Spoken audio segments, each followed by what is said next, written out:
शाम के 7 बजने को और वक्त हो चला आपके सबसे फेवरेट शो म्हारो राजस्थान का। आप सबके साथ मैं हूं प्रियंका राय। चलिए बुलेटिन में सबसे पहले बात कर लेते हैं कि 7 बजे की कौन कौन सी 7 सबसे बड़ी और सबसे अहम खबरें होने वाली हैं। तो खबर नंबर 1 आपको बताएंगे, बरस रहा आसमान, जिंदगी परेशान। खबर नंबर 2 होगी, नदियों में उफान, मुश्किल में जान। खबर नंबर 3 होगी, नामांकन निरस्त, हंगामा जबरदस्त।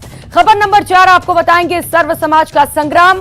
खबर नंबर 5 होगी, लंपी के खिलाफ रामबाण। इसके साथ ही नजर रहेगी हमारी अमर रहे सतपाल पर, और खबर आपको यह भी बताएंगे, कदम का कमाल। और सबसे पहले बुलेटिन की शुरुआत कर लेते हैं बड़ी खबर से। छात्र संघ चुनाव से जुड़ी इस वक्त की सबसे बड़ी खबर आपको बता दें, राजस्थान यूनिवर्सिटी में उम्मीदवार ने खुदकुशी की कोशिश की। उम्मीदवार अरविंद जाजडा ने खुदकुशी की कोशिश की है। गले में फांसी का फंदा लगाकर जान देने की कोशिश की गई। एबीवीपी महासचिव पद के लिए अरविंद जाजडा उम्मीदवार हैं। तो छात्र संघ चुनाव में नामांकन निरस्त करने पर एबीवीपी कार्यकर्ताओं में खासा आक्रोश है और इसी को लेकर जमकर हंगामा किया जा रहा है। छात्र संघ का चुनाव हो और हंगामा ना हो, ऐसा तो हो ही नहीं सकता। नामांकन वापसी के दिन राजस्थान यूनिवर्सिटी में हाई वोल्टेज ड्रामा हुआ, जिसमें हंगामा, बदसलूकी, नारेबाजी, मान मनोबल से लेकर आरोप प्रत्यारोप और खुदकुशी की धमकी तक के रंग देखने को मिले। एक को नहीं छोड़ेंगे।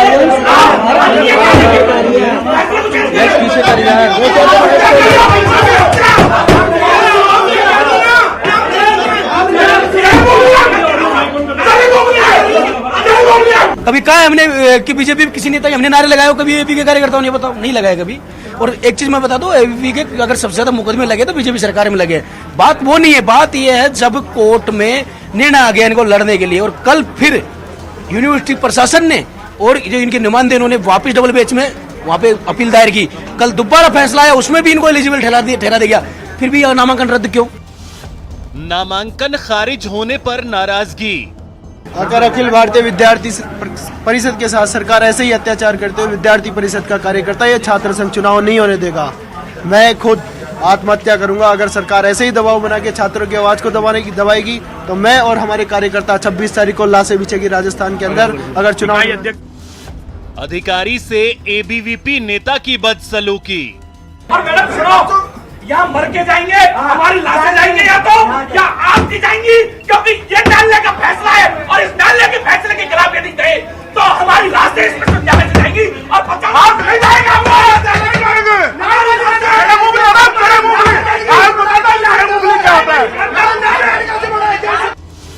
ये कैसे छात्र, ये कैसी राजनीति? आप फालतू बात मत करो, बहुत बात तोड़ दिया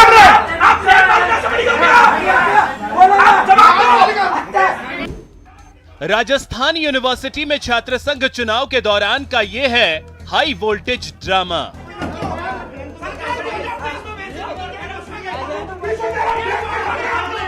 चुनाव अधिकारी के चैम्बर में सियासत का संस्कार दिखाते ये हैं अखिल भारतीय विद्यार्थी परिषद यानी एबीवीपी के महामंत्री होशियार मीणा। 15 दिन से पूरा कवरेज देख रहे हैं, एक किसी नेता का फोन आता है मैडम के पास, किसका फोन आया अब पता नहीं किसका फोन आया, किसकी गुलामी कर रहे हैं। यूनिवर्सिटी के अधिकारी के साथ बदसलूकी करने वाले जनाब का आरोप है कि एबीवीपी के 2 उम्मीदवारों का नामांकन खारिज क्यों कर दिया। अरे विद्यार्थियों को चढ़े मुंह ले बता रही है, एक विद्यार्थी का, गरीब बच्चे हैं, हाई कोर्ट का आदेश है और कह रही है चढ़े मुंह हो तुम लोग, इनको शर्म नहीं आ रही। एबीवीपी के कार्यकर्ताओं की नाराजगी सही हो सकती है, लेकिन इसका प्रदर्शन खौफ पैदा करने वाला है। हालांकि एबीवीपी कार्यकर्ताओं के अपने तर्क हैं। देखिए, इनके पास कोई कारण नहीं है, ये सरकार के दबाव में है। हम पहले सिंगल बेंच में कोर्ट में गए थे, सरकार ने हमारे पक्ष में आदेश दिया था। ये डबल बेंच में कोर्ट यूनिवर्सिटी गई, इनका वकील गया, फिर भी इनकी 3 याचिका कोर्ट ने रद्द की और हमारे पक्ष में, हमारे महासचिव पद के प्रत्याशी के पक्ष में, अध्यक्ष पद के प्रत्याशी के पक्ष में फैसला किया। लेकिन सरकार के तानाशाही रवैये, दबाव के कारण हमारे पर्चों को खारिज करना चाहते हैं। लेकिन ये लड़ाई हम अंत तक लड़ेंगे, हम चुप नहीं बैठेंगे। सरकार इनकी है, लोग इनके हैं, एनएसयूआई इनकी है, तो ये एक पूरा दबाव बना के इनका एक पूरा माहौल है कि एपी को कैसे भी करके बाहर किया जाए। तो जब बीजेपी की सरकार थी तब आप लोगों ने भी इस तरह का कुछ किया था? नहीं सर, देखो बीजेपी सरकार से हमें क्या मतलब है? कभी कहा हमने कि बीजेपी किसी नेता हमने नारे लगाए हो कभी एपी के कार्यकर्ताओं ने? बताओ, नहीं लगाया कभी। अब आपको बताते हैं कि ये नाराजगी एबीवीपी के 2 उम्मीदवारों का पर्चा खारिज होने के कारण था। महासचिव के एबीवीपी उम्मीदवार अरविंद जाजिडा उपाध्यक्ष पद के लिए साक्षी शर्मा का पर्चा खारिज हुआ था। चुनाव कार्यालय के मुताबिक महासचिव पद के उम्मीदवार ने कोर्ट के नियमों के विपरीत नामांकन दाखिल किया था, तो उपाध्यक्ष पद की उम्मीदवार ने गलत दस्तावेज पेश किए थे, जिसके बाद एबीवीपी के कार्यकर्ताओं ने डीएसडब्ल्यू दफ्तर में जमकर हंगामा किया। अगर हमारे कैंडिडेट के नॉमिनेशन में कुछ समस्या थी, विश्वविद्यालय ने पहले रोक लगे, हम हाईकोर्ट से परमिशन लेके आए हैं, अब ये लोग हाईकोर्ट को भी नहीं मान रहे हैं, तो इनको क्या एनएसयूआई और जो कांग्रेस सरकार है, चुनाव विधानसभा का चुनाव नजदीक है, उनको लगता है कि कहीं एबीवीपी जीत गई तो नेगेटिव मैसेज आएगा, इसलिए वो किसी भी कीमत पर कैसे भी दमन किसका दबाव है?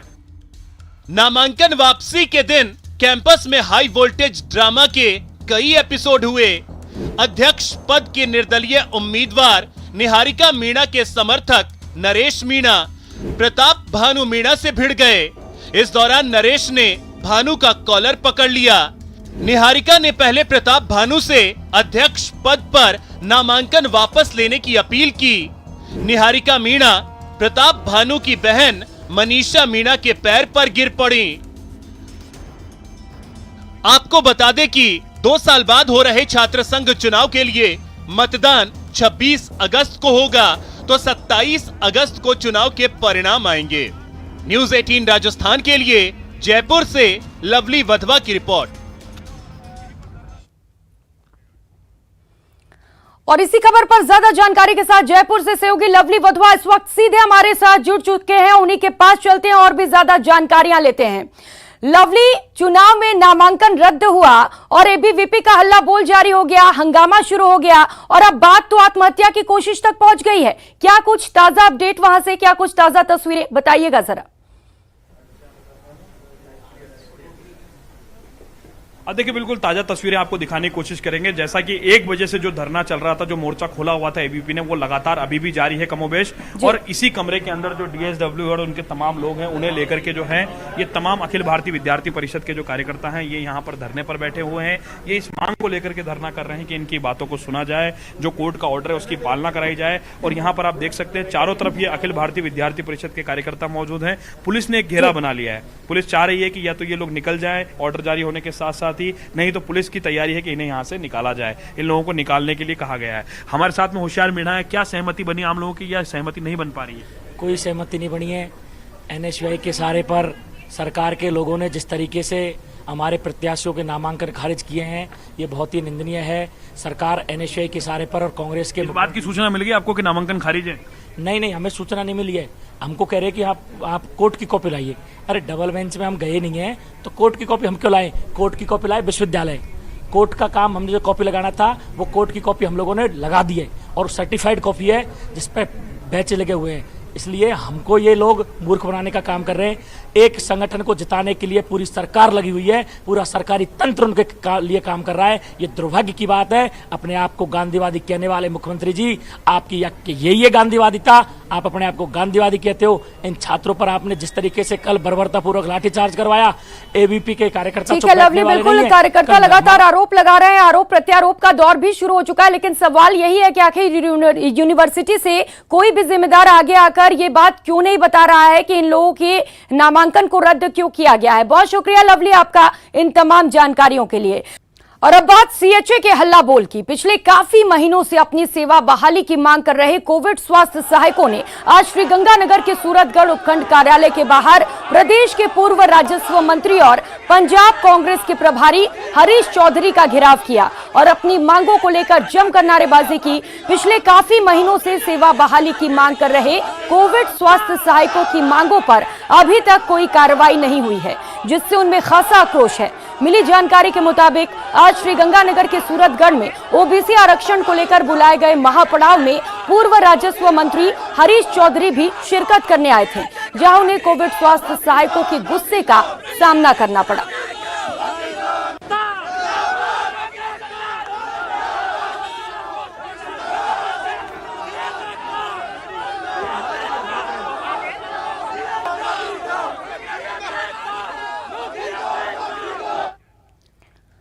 और रुक लेते हैं अगली खबर का। जालौर के इंद्र मेघवाल की मौत को लेकर अब सर्व समाज ने विरोध प्रदर्शन शुरू कर दिया है। जिले के भीनमाल, सांचौर, सायला और बागोड़ा उपखंड मुख्यालय पर हजारों की संख्या में 36 कौम के लोगों ने प्रदर्शन कर मामले के सीबीआई जांच और कांस्टेबल थान सिंह के निलंबन, बहाली सहित कई मांगों को लेकर हल्ला बोला। एक रिपोर्ट।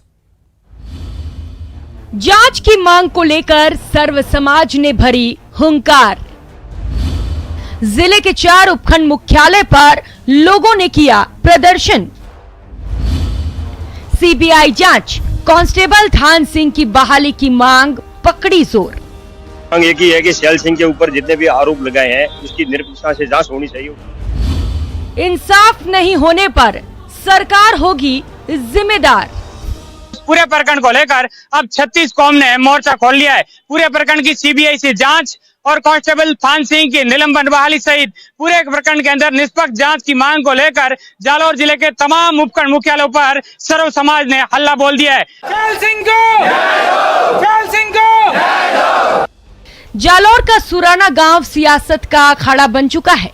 दलित छात्र इंद्र मेघवाल की मौत के बाद तमाम पार्टियों के दिग्गज इलाके पर अपनी नजरें गड़ाए हुए हैं, पल पल का अपडेट ले रहे हैं, जिसे जानकार दलित वोटों को अपनी ओर आकर्षित करने का हथकंडा करार दे रहे हैं। कहा जा रहा है कि सच और झूठ को जाने बगैर एक तरफा राजनीति करने की कोशिश परवान चढ़ चुकी है, जिसके खिलाफ 36 कौम लामबंद होने लगी है। मांग एक ही है कि शैल सिंह के ऊपर जितने भी आरोप लगाए हैं उसकी निरपेक्षता से जांच होनी चाहिए। उसके बाद ही उनके ऊपर सीधे कहने से 302 की धारा लगा दी, स्कूल को मान्यता रद्द कर रहे हैं, ये सरासर गलत है। और थान सिंह को उन्होंने सस्पेंड कर दिया। तो ये इस पर जिस तरीके से कार्रवाई कर रहे हैं उस कार्रवाई से पूरे 36 कौम नाराज है। ये कांग्रेस की सरकार, अगर तुम्हारे ऊपर कोई दबाव है तो आप सीबीआई की जांच मांग लो या एसआईटी गठित करके पूर्व न्यायाधीश के मार्गदर्शन में इसकी सत्यता को हमें प्रमाणित करने के लिए पब्लिक के सामने आना होगा। सर्व समाज आने वाले दिनों में बड़े आंदोलन की रूपरेखा तैयार कर रहा है। हालांकि अभी तक जालौर जिले में ही प्रदर्शन किया जा रहा है, लेकिन दबी जुबान में 36 बिरादरी के दिग्गज नेताओं ने अल्टीमेटम दे दिया है कि जल्द से जल्द मामले की सीबीआई जांच कर दूध का दूध और पानी का पानी कर दिया जाए। सांप्रदायिक सौहार्द की जिले की पुरानी पहचान बहाल की जाए। हमारी मांग एक ही है कि सुराना में जो प्रकरण, बहुचर्चित प्रकरण हुआ है, जो आप वाकिफ ही हैं, उसमें जो शिक्षक शैल सिंह को आरोपी बनाया गया है, उनकी जो जांच चल रही है, एसआईटी गठित की गई है राज्य सरकार ने, वो जांच निष्पक्ष होनी चाहिए। गौरतलब है कि आरएलपी प्रमुख हनुमान बेनीवाल और भीम आर्मी चीफ चंद्रशेखर आजाद ने मामले के सीबीआई जांच की मांग की थी, लेकिन सरकार सीबीआई जांच की मांग को खारिज करते हुए एसआईटी से मामले की जांच करा रही है। ये सांकेतिक धरना है। तमाम उपखंड मुख्यालयों पर सैकड़ों की संख्या में पहुंचे सर्व समाज के लोगों ने अब चेतावनी दे दी है कि आने वाले दिनों के अंदर पूरे प्रकरण की सीबीआई जांच और निष्पक्ष जांच नहीं होती है तो बड़ा आंदोलन होगा और उसके लिए राजस्थान सरकार जिम्मेदार होगी। श्याम बिश्नोई, न्यूज 18, जालौर।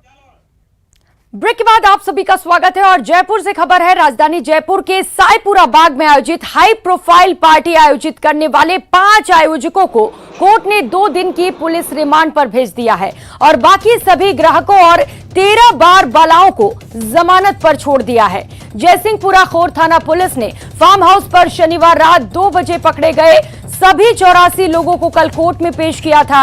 अब पुलिस रिमांड के दौरान आरोपियों से हाई प्रोफाइल पार्टी से जुड़े कई अहम सवालों के जवाब उगलवाए जाएंगे।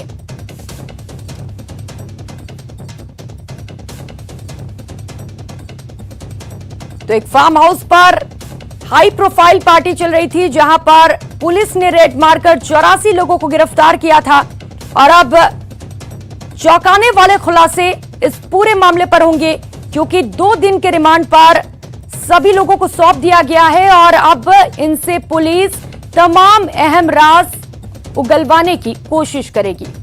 5 ऑर्गेनाइजर जो हैं उन्हें 2 दिन की पुलिस रिमांड पर सौंपा गया है।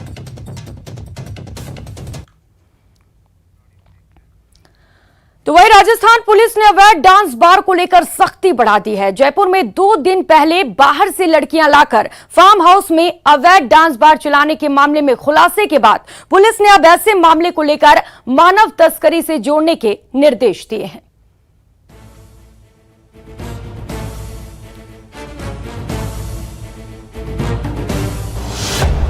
अय्याशी वाली नाइट पर बढ़ी सख्ती। अवैध डांस बार चलाया तो सलाखों में कटेगी जिंदगी। मानव तस्करी को बढ़ावा देने की धाराओं के तहत मुकदमा दर्ज करके गिरफ्तार किया जाएगा।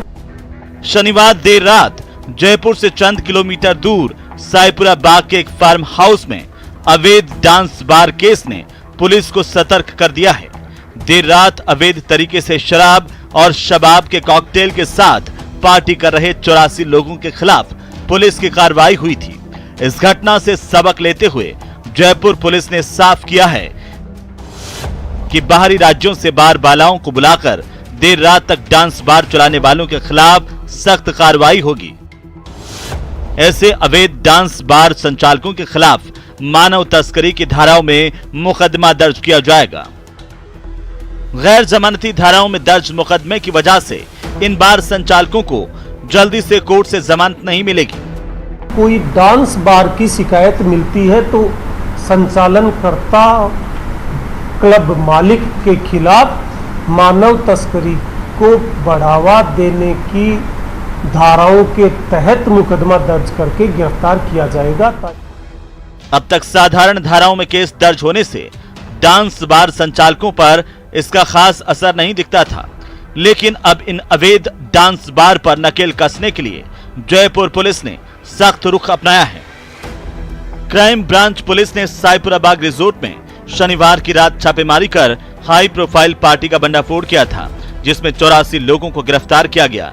इनमें मोटी रकम देकर दिल्ली से बुलाई गई 13 बार बालाएं भी शामिल थीं, जिसके बाद ऐसे अपराध को लेकर सख्त रुख अपनाया जा रहा है। Vishnu Sharma, news 18 network, Jaipur.